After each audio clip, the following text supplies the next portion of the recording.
Hello friends, welcome to our activity based teaching and learning spoken English classes. Friends, हम यहाँ पर सिर्फ tenses ही नहीं सीख रहे हैं बल्कि डिफरेंट टाइप्स की एक्टिविटीज करते हुए स्टेप बाय स्टेप आगे बढ़ रहे हैं।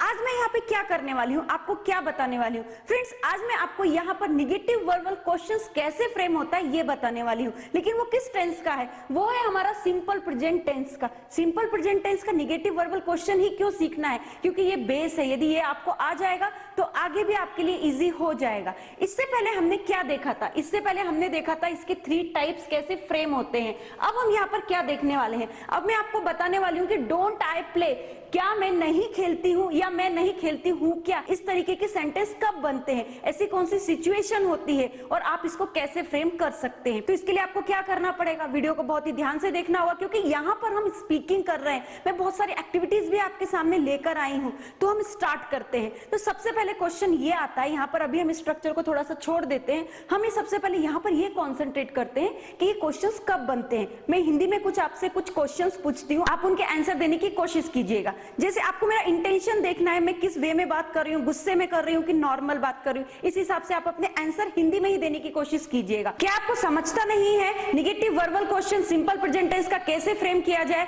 क्या आप पढ़ाई नहीं करते हो? क्या उसकी बहन स्कूल नहीं जाती है? क्या मेरे पिताजी रोज अखबार नहीं पढ़ते हैं? क्या उसकी टीचर उसको अच्छा नहीं पढ़ाती है? तो अब आप बोलेंगे मैम इतने सारे क्वेश्चन से इनके आंसर कैसे दिए जाएं? तो आपको ध्यान से सुनना है, उनके आंसर देने की कोशिश करनी है। मेरा एटीट्यूड कैसा था जब मैं आपसे क्वेश्चन कर रही थी? मैं बहुत गुस्से में बोल रही थी या जनरल बोल रही थी? यदि मैं गुस्से में बोल रही थी, जैसे मैंने आपको फर्स्ट क्वेश्चन किया था, क्या आपको समझता नहीं है कि निगेटिव वर्बल क्वेश्चन कैसे फ्रेम किया जाता है? तो मेरा यहाँ पर इंटेंशन जो था ना कि आपसे जो मेरे आंसर आएंगे ना वो यस में ही मिलना चाहिए, कि आपको समझना चाहिए, इस तरीके के आंसर की एक्सपेक्टेशन होती है। अब मैंने आपको जैसे दूसरा क्वेश्चन किया, क्या उसकी बहन स्कूल नहीं जाती है? जनरली मैंने बोला क्या उसकी बहन स्कूल नहीं जाती है। तो यहाँ पर आप पे डिपेंड करता है कि आप उसका आंसर यस में देंगे या नो में देंगे। तो यहाँ पर हम negative verbal question simple present tense का टाइप 4 सीख रहे हैं। मैं आपको ये भी बताऊंगी कि आंसर कैसे देना है। यदि आपके सामने क्वेश्चन पूछने वाला बहुत गुस्से में बात करता है, बहुत एंग्रीनेस शो करता है, तो आंसर हमेशा यस में ही आना चाहिए। लेकिन जनरली बोल रहा है, एकदम कूल डाउन होके बोल रहा है, तो आप पे डिपेंड करता है कि उसके आंसर आप यस में देंगे या नो में देंगे। तो यहाँ पर अब मैं आपके सामने कुछ स्ट्रक्चर्स बताने वाली हूँ, तो आपको यहाँ पर ध्यान से देखना है। अब आप पहले यहाँ पर देखिए, जैसे मैंने बोला आई प्ले, इसका मुझे यदि वर्बल क्वेश्चन बनाना है तो मैं कैसे बनाऊंगी? एकदम इजी हो जाएगा, डू आई प्ले, इस तरीके से बनेगा। कैसे बना? इस प्ले में से मैंने डू को आगे ले लिया और यहाँ पर एज इट इज स्ट्रक्चर रख दिया है। और फ्रेंड्स, यदि मुझे ऐसा बोलना है डज ही प्ले, क्या वो लड़का खेलता है, कहां से बना? तो ये भी यहाँ से बना, ही प्लेज। इस प्लेज में से मैंने एस को कंसीडर करके डज के रूप में लिया, डज ही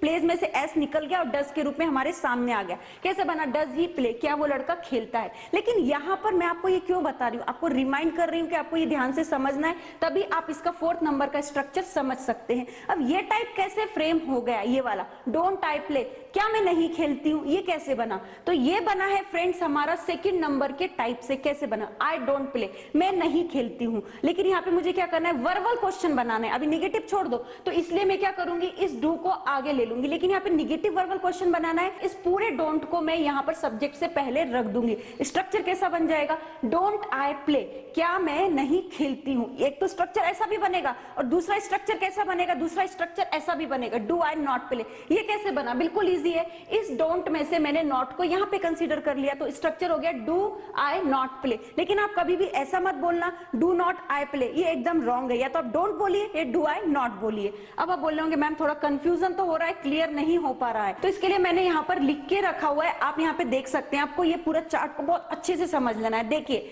यहाँ पे मैंने आपको फर्स्ट टाइप में बताया था, simple present tense type first में, वे खेलते हैं, दे प्ले। ओके, अब मुझे इसको बोलना है क्या वे खेलते हैं। यहाँ पे मैंने वर्बल क्वेश्चन बनाया, तो इसको मैंने कैसे बनाया? डू दे प्ले, इस प्ले में से डू को कंसीडर कर लिया।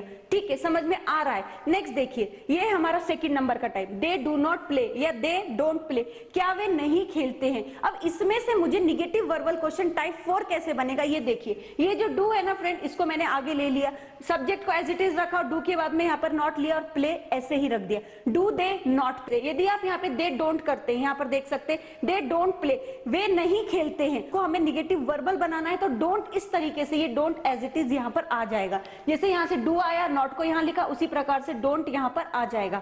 क्या वे नहीं खेलते? बिल्कुल इजी है। जो टाइप 4 है निगेटिव वर्बल क्वेश्चन, वो टाइप सेकंड से बना हुआ है, ये मैंने आपको अभी बताया था, आप यहाँ पर देख सकते। इस टाइप से हमारा ये वाला टाइप बना हुआ था। तो अभी तो आपको कंस्ट्रक्शन समझ में आ गया होगा। अब मैं क्या करने वाली हूँ, कुछ एक्टिविटी भी देने वाली हूँ। केवल यहाँ पर हम आपको टेंसेज नहीं पढ़ा रहे। और फ्रेंड्स, इस 4th नंबर के टाइप को देखने से पहले आपको हमारे प्रीवियस वीडियो देखने होंगे, वो भी सीक्वेंस वाइज। इसके लिए आपको क्या करना होगा, इसके लिए आप हमारे यूट्यूब चैनल की प्लेलिस्ट में जाकर के सभी वीडियोस देख सकते हैं। हमने मोर देन 1000 से भी ज्यादा एक्टिविटीज की हैं और ये सभी एक्टिविटीज आप हमारे ऐप में देख सकते हो। हमारे ऐप में ये सभी एक्टिविटीज आपको बहुत ही प्रॉपर्ली बताई गई हैं। और फ्रेंड्स, यहाँ पर मैं आपको क्या करने वाली हूँ, प्रैक्टिस बताने वाली हूँ, वो भी 4th नंबर के टाइप। इससे पहले आपको फर्स्ट, सेकंड, थर्ड, ये तीनों स्ट्रक्चर की प्रैक्टिस करनी होगी, जो मैंने आपको पहले बताई है। अब मैं यहाँ पर आपको ये तीनों की प्रैक्टिस नहीं बताऊंगी, डायरेक्टली मैं यहाँ पर आती हूँ 4th नंबर के टाइप पर। इसकी प्रैक्टिस कैसे करनी है, जैसे कि यहाँ पर डोंट आई प्ले, क्या मैं नहीं खेलती हूँ। अब मैं क्या करूंगी, यहाँ पर प्ले की जगह दूसरा वर्ब ले लेती हूँ। आपको भी ऐसे ही करना है,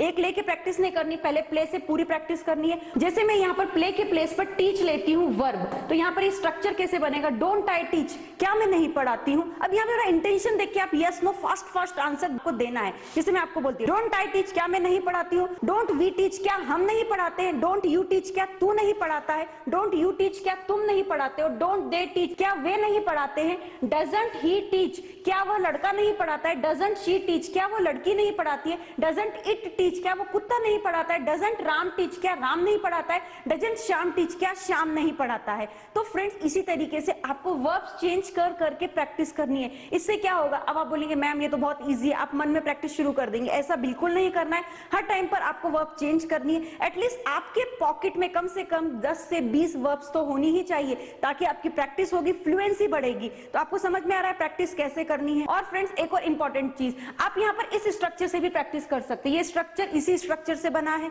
देखिए, आप ऐसा कर सकते हैं, डू आई नॉट टीच, क्या मैं नहीं पढ़ाती हूँ। लेकिन बोलने में ये वाला स्ट्रक्चर ज्यादा अच्छा लगता है इन कंपैरिजन इस स्ट्रक्चर से। तो आई होप आप इसी से प्रैक्टिस करेंगे। फ्रेंड्स, यदि आपने मोर देन वर्ब्स लेके प्रैक्टिस की है, तो जो मैं आपसे हिंदी में क्वेश्चन करूंगी, क्या आप उनको इंग्लिश में ट्रांसलेट कर पाते हो। जैसे, क्या आप हमारा चैनल सब्सक्राइब नहीं करते हो। क्या उसके पिताजी स्कूल नहीं जाते हैं। क्या उसकी मम्मी खाना नहीं बनाती है। क्या हमारी बहन झगड़ा नहीं करती है। क्या मैं इंग्लिश नहीं पढ़ाती हूँ। तो ये है आपके क्वेश्चंस, आप यदि इनको ट्रांसलेट कर पाते हैं या नहीं, आपको चेक करना है। अब मैं आपसे कुछ क्वेश्चंस करूंगी इंग्लिश में, क्या आप उनके आंसर इंग्लिश में दे पाते हैं या नहीं दे पाते। यदि नहीं दे पाते तो आपको आगे का वीडियो देखना है। Don't you subscribe to our channel. Doesn't his father go to school. Don't I teach you English. Doesn't his mother cook food. Friends, जो मैंने आपसे क्वेश्चंस किए थे, क्या आप उनको इंग्लिश में ट्रांसलेट कर पा रहे हैं। यदि नहीं कर पा रहे हैं तो आपको यहाँ पर क्या करना है, आगे हमारे साथ में आना है। स्टैंडर्ड स्ट्रक्चर्स यहाँ पर आप देख सकते हैं, इसकी प्रैक्टिस करनी है, क्योंकि यहाँ पर ही आपको मिलेगा माय फादर, आवर फादर, ये कब और कैसे बोलना है। और फ्रेंड्स, इसके लिए आपको हमारा आगे का वीडियो देखना होगा, जहां पर हमने स्टैंडर्ड स्ट्रक्चर की प्रैक्टिस बताई है, बहुत सारी एक्टिविटीज की है और समृद्धि और मैंने इंटरैक्टिव टीचिंग भी की है, ताकि आपको समझ में आ सके कि आपको घर बैठे प्रैक्टिस कैसे करनी है और ये इंपॉर्टेंट क्यों होता है। फ्रेंड्स, ये तो हमारा केवल एक ही स्ट्रक्चर है, एक ही पैटर्न है। ऐसे हमारे पास में मोर देन 500 से भी ज्यादा स्ट्रक्चर्स हैं, मोर देन 1000 से भी ज्यादा एक्टिविटीज हैं। तो इस सब के लिए आपको क्या करना होगा, यदि आप ये सब देखना चाहते हैं, इंग्लिश में ट्रेंड होना चाहते हैं, तो तुरंत हमारे ऐप को इंस्टॉल कर सकते हैं, जहां पे आपको ये सभी चीजें सीक्वेंस वाइज मिले, क्योंकि सीक्वेंस देखना इंपॉर्टेंट होता है। और फ्रेंड्स, हमारे ऐप में 2 टाइप के डिफरेंट कोर्सेज हैं। एक है हमारा A to Z grammar with writing skill का कोर्स और दूसरा है हमारा 60 to 90 डेज का spoken English along with 4 books course. दोनों ही कोर्स बहुत अच्छे हैं और आपको इंग्लिश में परफेक्शन पाने में मदद कर सकते हैं।